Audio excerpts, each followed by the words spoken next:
യാ ആയിഷ, ആയിഷ ബീവി, ഞാനും നിങ്ങളും എന്തെങ്കിലും ചെറിയ പിണക്കമുണ്ടാകുമ്പോ, എന്തെങ്കിലും ചെറിയൊരു സൗന്ദര്യ പിണക്കുണ്ടാകുമ്പോ നിങ്ങൾക്കെന്നോട് ശരിക്കും ദേഷ്യമാണോ അല്ലയോ എന്ന് അറിയാനുള്ള ഒരു വഴി എന്റെ മുമ്പിലുണ്ട്, അതെനിക്കറിയാൻ പറ്റും. ആയിഷ ബീവി റളിയല്ലാഹു അൻഹ ചോദിച്ചു, അത് എങ്ങനെയാ നബിയേ, എങ്ങനെയാണത്? നിങ്ങൾക്ക് എന്നോട് വല്ലാത്ത ദേഷ്യമാണെങ്കിൽ നിങ്ങൾ പറയും ലാ വറബ്ബി ഇബ്രാഹിം, അല്ല അല്ല അല്ല, ഞാൻ പറഞ്ഞതാണ് ശരി, ഇബ്രാഹിം നബിയുടെ റബ്ബിനെ തന്നെയാണ് സത്യം. ദേഷ്യമുണ്ടെങ്കിൽ അങ്ങനെ ഞങ്ങൾ പറയാം. നമ്മൾ തമ്മിൽ അഭിപ്രായ വ്യത്യാസമുണ്ട്, പക്ഷേ നിങ്ങൾക്ക് എന്നോട് വെറുപ്പില്ലെങ്കിൽ നിങ്ങൾ എന്താ പറയാ? ലാ വറബ്ബി മുഹമ്മദിൻ സ്വല്ലല്ലാഹു അലൈഹി വസല്ലം, അല്ല അല്ല, ഞാൻ പറഞ്ഞു തന്നെയാണ് ശരി, മുഹമ്മദ് നബിയുടെ റബ്ബിനെ തന്നെയാണ് സത്യം. ആയിഷ ബീവി, ഇബ്രാഹിം നബിയുടെ റബ്ബിനെ തന്നെ സത്യമെന്ന് നിങ്ങൾ പറയുമ്പോ നിങ്ങൾക്ക് എന്നോട് എന്തോ ഒരു ഇഷ്ടക്കുറവുണ്ടെന്നും, മുഹമ്മദ് നബിയുടെ റബ്ബിനെ തന്നെ സത്യം എന്ന് പറയുമ്പോൾ നിങ്ങൾക്ക് വെറുപ്പില്ലെന്നും എനിക്ക് മനസ്സിലാവുന്നുണ്ട്, ശരിയല്ലേ? ബലാ യാ റസൂലല്ലാഹ്, അതേ നബിയേ, ലാ അഹ്ജുറു ഇല്ലാ ഇസ്മക, നിങ്ങളുടെ പേരെ ഞാൻ ഒഴിവാക്കുകയുള്ളൂ നബിയെ. ഇബ്രാഹിം നബിയുടെ റബ്ബും മുഹമ്മദ് നബിയുടെ റബ്ബും ഒന്ന് തന്നെയാണ്. പക്ഷേ മുത്ത് ഹബീബ് സ്വല്ലല്ലാഹു അലൈഹി വസല്ലം മുമ്പിലുണ്ടായിരിക്കെ ഇബ്രാഹിം നബിയുടെ പേര് പറയുമ്പോ നബിക്ക് മനസ്സിലാവുന്നുണ്ട് ബീവിക്ക് എന്തോ ഒരു ഇഷ്ടക്കുറവ് എന്നോടുണ്ട് എന്ന്. സെന്റിമെന്റ്സുകളും ഇഷ്ടാനിഷ്ടങ്ങളും മനസ്സിലാക്കിയുള്ള കുടുംബജീവിതം അങ്ങനെയാണ്. ഒരു ഭർത്താവിന്റെ ഇഷ്ടം എന്താണെന്ന് ഭാര്യ അറിയണം, ഭാര്യയുടെ ഇഷ്ടം എന്താണെന്ന് ഭർത്താവിന് അറിയണം, ഇഷ്ടക്കേടുകൾ അറിയണം പരസ്പരം. അതാണ് കുടുംബജീവിതത്തിന്റെ അടിസ്ഥാനശില. എന്റെ കാര്യം നടക്കണം, അങ്ങനെയല്ല. അവരുടെ ആഗ്രഹം എന്താണ്, ഇയാളുടെ ആഗ്രഹം എന്താണ്, എന്തൊക്കെയാണ് പരസ്പരമുള്ള കോമൺ ഫാക്ടേഴ്സ്, എന്തൊക്കെ, ഇതൊക്കെ മനസ്സിലാക്കിയുള്ള ഒരു ജീവിതം. നബിയുടെ കുടുംബം അങ്ങനെയാണ് സ്വല്ലല്ലാഹു അലൈഹി വസല്ലം. അതുകൊണ്ടാണ് അവിടുത്തെ കുടുംബജീവിതത്തിൽ തമാശകൾ ഉണ്ടായത്, കാര്യം പഠിപ്പിച്ചു കൊടുത്തതും ഒക്കെ അങ്ങനെയാണ്. നബി തങ്ങൾക്ക് തലക്ക് ശക്തമായ തലവേദന വരുന്നു. സ്വല്ലല്ലാഹു അലൈഹി വസല്ലം തങ്ങൾ ഒരു വസ്ത്രത്തിന്റെ കഷ്ണം എടുത്ത് വെള്ളത്തിൽ നനച്ചു വെച്ച് നബിതങ്ങൾ ആ നാട കൊണ്ട് നബിയുടെ നെറ്റിയിൽ പിടിച്ച് കെട്ടിയിരിക്കുകയാണ്. അത് കണ്ടപ്പോ ആയിഷ റളിയല്ലാഹു അൻഹ പറഞ്ഞു, എന്റെ തലവേദന, എന്തോ ഒരു തലവേദന, എന്തൊരു വേദനയെന്ന് ആയിഷ ബീവി റളിയല്ലാഹു അൻഹ. നബിക്കാണ് തലവേദന, ബീവി പറയാ എനിക്ക് വേദനിക്കുന്നു നബിയേ. അങ്ങനെ ഉണ്ടായിരുന്നു നാം. സിദ്ദീഖ് റളിയല്ലാഹു അൻഹുവിന്റെ ചില അനുഭവങ്ങളുണ്ട്. അങ്ങനെ വിശന്നിട്ടേ ഒന്നും തിന്നാൻ കിട്ടാതെ വന്നിട്ട് ഒരു കാരക്ക കിട്ടുമ്പോ സിദ്ദീഖ് റളിയല്ലാഹു അൻഹു പറയാ അത് തിന്നാനുള്ള ആഗ്രഹമുണ്ട്, വിശപ്പുണ്ട്, പക്ഷെ എന്റെ കൂട്ടുകാരൻ എന്നെ പോലെ വിശന്നിട്ടുണ്ടല്ലോ, അത് അയാൾക്ക് കൊടുക്കാം. എന്നിട്ട് ആ കാരക്ക കൂട്ടുകാരന്റെ വായിൽ ഇങ്ങനെ വെച്ചു കൊടുത്താൽ, അത് പലപ്പോഴും നബിതങ്ങളായിരുന്നു ആ കൂട്ടുകാരൻ സ്വല്ലല്ലാഹു അലൈഹി വസല്ലം. നബിയെ അങ്ങ് കഴിച്ചോളൂ എന്ന് പറഞ്ഞ് തങ്ങളുടെ വായിലേക്ക് വെച്ചു കൊടുത്താൽ കുന്നാ നജ്ദു ഹലാവതഹാ ഫീ ഫമിനാ, ആ കാരക്കയുടെ മധുരം ഞങ്ങളുടെ വായയിൽ ഞങ്ങൾക്ക് ഇങ്ങനെ അനുഭവിക്കാൻ കഴിയുന്നു. തിന്നുന്നുണ്ടോ? ഇല്ല. തിന്നുന്നത് ആരാ? നബിതങ്ങളാ സ്വല്ലല്ലാഹു അലൈഹി വസല്ലം. പക്ഷെ മധുരം ഇവിടെയാണ്. ആ ഒരു സ്നേഹബന്ധത്തിന്റെ അളവ് അത്രയായിരുന്നു. സുബ്ഹാനല്ലാഹ്. അവര് കഴിക്കുമ്പോ, ദാഹിക്കുമ്പോ, കൂട്ടുകാരൻ കുടിക്കുമ്പോ കൂട്ടുകാരന്റെ ദാഹം മാറുന്നു. സുബ്ഹാനല്ലാഹ്. അത്രയും വലിയ സ്നേഹബന്ധം. സ്നേഹവും റഹ്മത്തുമായിരുന്നു ആ കുടുംബത്തിന്റെ ഏറ്റവും വലിയ അനുഗ്രഹം. നബിയേ എന്റെ തലവേദന എനിക്ക് വേദനിക്കുന്നു നബിയേ. തങ്ങൾ പറഞ്ഞു ആയിഷ ബൽ നിങ്ങൾക്ക് എന്ത് വേദന, എനിക്കല്ലയോ ആയിഷ വേദനയെന്ന് റസൂലുള്ളാഹി സ്വല്ലല്ലാഹു അലൈഹി വസല്ലം തങ്ങൾ തിരിച്ചും. നബി തങ്ങളുടെ വഫാത്തിനോടനുബന്ധിച്ച സമയമാണത്. തങ്ങൾ ലോകത്തോട് വിട പറയുന്ന ആ അസുഖം ബാധിച്ച സമയമായിരുന്നുവത്. ആയിഷ ബീവിക്ക് വേദന ഉണ്ട് എന്നൊക്കെ പറഞ്ഞപ്പോ നബിതങ്ങൾക്കാണ് അതിലും വലിയ തലവേദന. ഒരു കാര്യം കൂടെ പറയുന്നു, നബിതങ്ങൾക്ക് അസുഖം വരുമ്പോ ശക്തമായ അസുഖം വരിക, ഭയങ്കര പനി വന്നാൽ ഡബിൾ ചൂട്. ഇന്നക ലതുഅകു കമാ യുഅകു റജുല, നബിയെ ഞങ്ങളിൽ രണ്ടാൾക്കുണ്ടാകുന്ന പനി നിങ്ങൾ ഒരാളുടെ ശരീരത്തിലുണ്ടല്ലോ നബിയെ, അത്രക്കും വലിയ ടെമ്പറേച്ചർ. എന്താ നബിയെ നിങ്ങൾക്ക് വല്ലാത്ത ചൂടുണ്ടല്ലോ? ഞങ്ങൾ പറയും ബലാ, ശരി തന്നെയാണ്.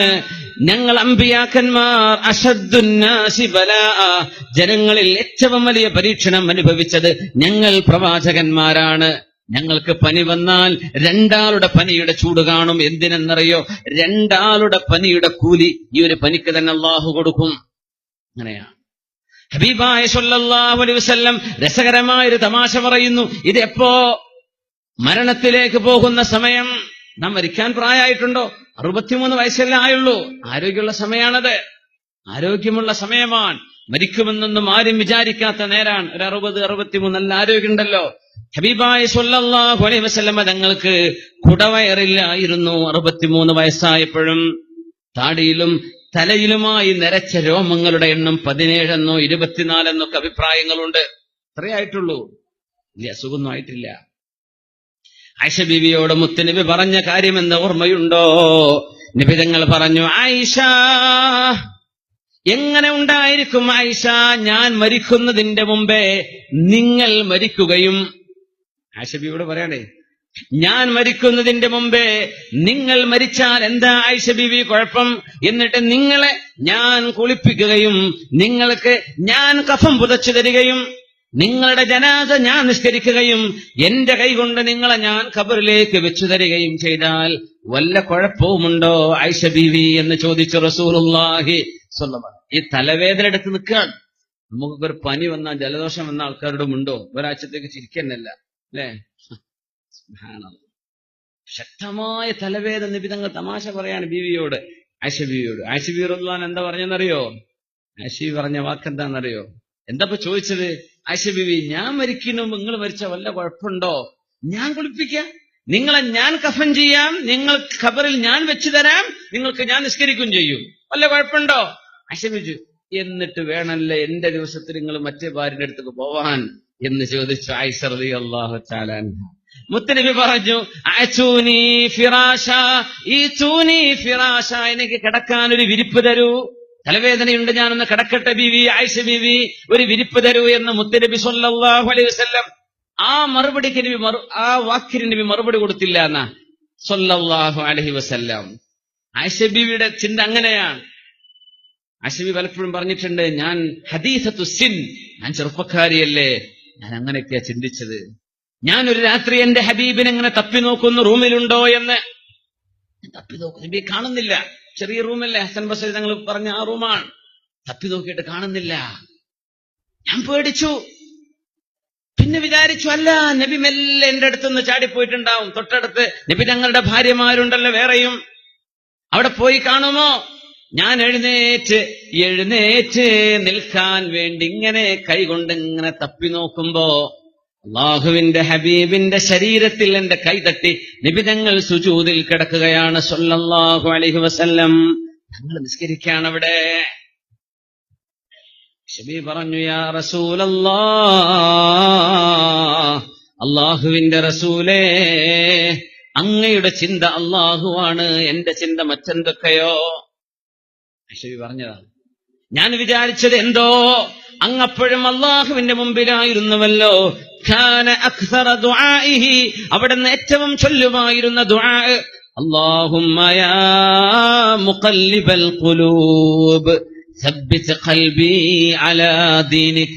എപ്പോഴും ധാരാളം നബി തങ്ങൾ ചൊല്ലുമായിരുന്ന നബിയുടെ സുജൂദിലെ തഹജ്ജുദ് നിസ്കാരത്തിലെ ഖിയാമുൽ ലൈലിലെ സുജൂദിലെ ദുആ ആയിഷ ബീവി റളിയല്ലാഹു അൻഹ പറഞ്ഞത്, യാ മുഖല്ലിബൽ ഖുലൂബ്, ഹൃദയങ്ങളെ മാറ്റിമറിക്കുന്ന അല്ലാഹുവേ, സബ്ബിത് ഖൽബി അലാ ദീനിക്, എന്റെ ഖൽബിനെ ഈ ദീനിൽ അടിയുറപ്പിച്ച് നിർത്തിത്തരയണമേ. ഇതൊക്കെ പഠിച്ചത് എവിടെന്നാ? രാത്രി ആയിഷ ബീവി ഉണർന്നിരിക്കുമ്പോ നബി തങ്ങൾ സുജൂദിലാണ്. അത് അങ്ങനെ കേൾക്കും, അല്ലാഹുമ്മ യാ മുഖല്ലിബൽ ഖുലൂബ് സബ്ബിത് ഖൽബി അലാ ദീനിക്. നമ്മളൊക്കെ അങ്ങനെ അള്ളാഹുവിനോട് ദുആ ചെയ്തിട്ടുണ്ടോ? പടച്ചോനെ, എന്റെ ഖൽബ് ദീനിൽ അടിയുറപ്പിച്ച് നിർത്തിത്തരണേ റബ്ബേ എന്ന് അങ്ങനെ ദ്വാരക്കാറുണ്ടോ എപ്പോഴെങ്കിലും? നമ്മളൊക്കെ നന്നായി അള്ളാഹു നിശാസ്കരിച്ചു, പിന്നെ മാഷാ അള്ളാഹ് നിശാസ്കരിക്കാത്തവർ എത്ര ഉണ്ടെന്ന് ആലോചിക്കുക. ഇശാവും വിത്തറും സുന്നത്തും അതിനപ്പുറം ഖിയാമുൽ ലൈലും ഒക്കെ നിസ്കരിച്ചവർ വേറെ ഉണ്ടാവും. നമ്മൾ അങ്ങനെ ആലോചിക്കുന്നില്ല. നമ്മുടെ ഒബ്ജക്റ്റീവ് ഒക്കെ വളരെ ലോ ലെവൽ ഒബ്ജക്റ്റീവുകളാണ്. അള്ളാഹുവിനോട് ചോദിക്കണം, റബ്ബേ എന്റെ ഖൽബിനെ നീ ദീനിൽ അടിയുറപ്പിച്ച് നിർത്തിത്തരണേ എന്ന്. ഒന്ന് ദുആരക്കല്ലേ നമ്മൾ എല്ലാവരും ഒരുമിച്ച് ചൊല്ലി നോക്കൂ, അല്ലാഹുമ്മ യാ മുഖല്ലിബൽ ഖുലൂബ് സബ്ബിത് ഖൽബി അലാ ദീനിക്. ഇത് ആയിഷ ബീവി റളിയല്ലാഹു അൻഹ നബിയിൽ നിന്ന് പഠിച്ചതാണ്. ആ വീടിന്റെ ഉള്ളിലെ സന്തോഷം നോക്കണം. ആയിഷ ബീവി പറഞ്ഞു, മറ്റൊരു ദിവസം രാത്രി ഞാൻ എന്റെ റൂമിൽ നബി എങ്ങനെ തപ്പി നോക്കുമ്പോൾ അല്ലാഹുവിന്റെ റസൂൽ ഉറങ്ങുകയാണ്. നബിയുടെ മുഖത്ത് എന്റെ കൈ തട്ടി. നബി ഉണ്ടോ എന്നങ്ങ് തപ്പി നോക്കാം, കൈ നബിയുടെ മുഖത്ത് തട്ടി. ഞങ്ങളൊരു ചോദ്യം ചോദിച്ചു, എന്തോ രസമുള്ള സംഭവം എന്നറിയോ? അജാഅകി ശൈത്വാനുകി, ആയിഷ ബീവി നിങ്ങളുടെ ശൈത്താൻ നിങ്ങളുടെ അടുത്ത് വന്നോ? ഞാൻ ഇവിടെ ഇല്ലാന്ന് തോന്നിയല്ലേ? അജാഅകി ശൈത്വാനുകി, നിങ്ങളുടെ ശൈത്താൻ നിങ്ങളുടെ അടുത്ത് വന്നോ ആയിഷ ബീവി? പാതിര സമയത്തായി ചോദിക്കണത്. ആയിഷ ബീവി തിരിച്ച്, അമാലക ശൈത്വാൻ, നിങ്ങൾക്ക് ശൈത്വാനൊന്നും ഇല്ലേ നബിയെ, എനിക്ക് മാത്രമുള്ളൂ? ഞങ്ങളുടെ മറുപടി എന്താ? ബലാ ഉണ്ട് ആയിഷ, വലാകിന്നഹു അസ്ലം, എന്റെ കൂടെയുള്ള പിശാച് മുസ്ലിമാണ്.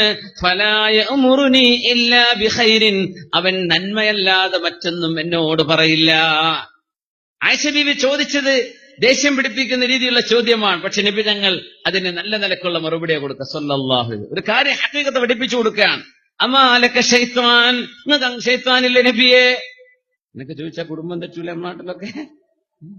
ഭർത്താവിനോട് അങ്ങനെ പറഞ്ഞിരുന്നോ? ഞങ്ങൾ അങ്ങനെയാ സല്ലല്ലാഹു അലൈഹി വസല്ലം. ഞങ്ങളൊരു കഥ പറഞ്ഞുകൊണ്ടിരിക്കുമ്പോ, ഒരു ചരിത്രം പറഞ്ഞുകൊണ്ടിരിക്കുമ്പോ ഒരു പെണ്ണ് സദസ്സെന്ന് പറഞ്ഞു. നബിയുടെ വീട്ടിലുള്ളൊരു പെണ്ണ്.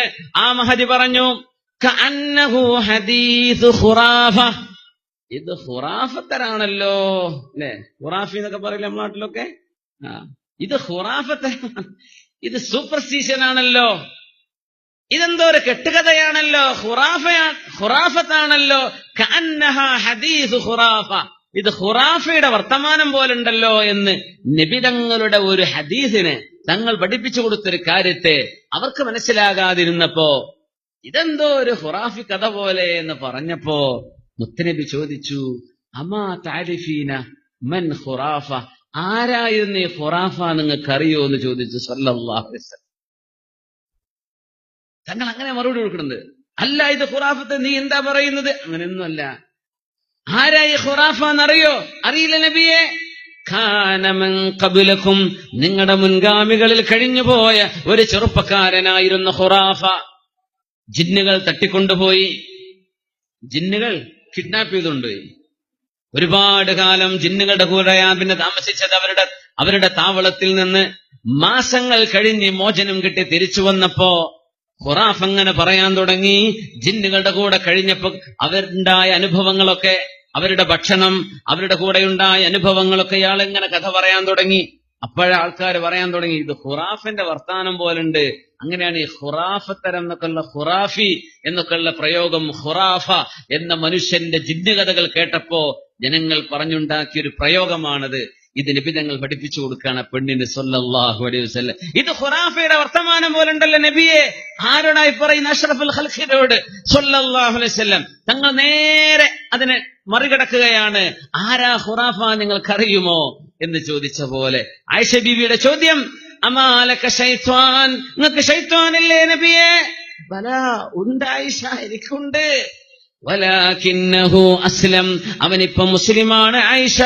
ഫലാ യഅ്മുറുനി ഇല്ലാ ബിഖൈരിൻ, നന്മയല്ലാതെ മറ്റൊന്നും അവനോട് കൽപ്പിക്കാറില്ല എന്ന് റസൂലുള്ളാഹി സ്വല്ലല്ലാഹു അലൈഹി വസല്ലം ബീവിയുടെ ചോദ്യത്തിന് മറുപടി പറയാ സ്വല്ലല്ലാഹു അലൈഹി വസല്ലം.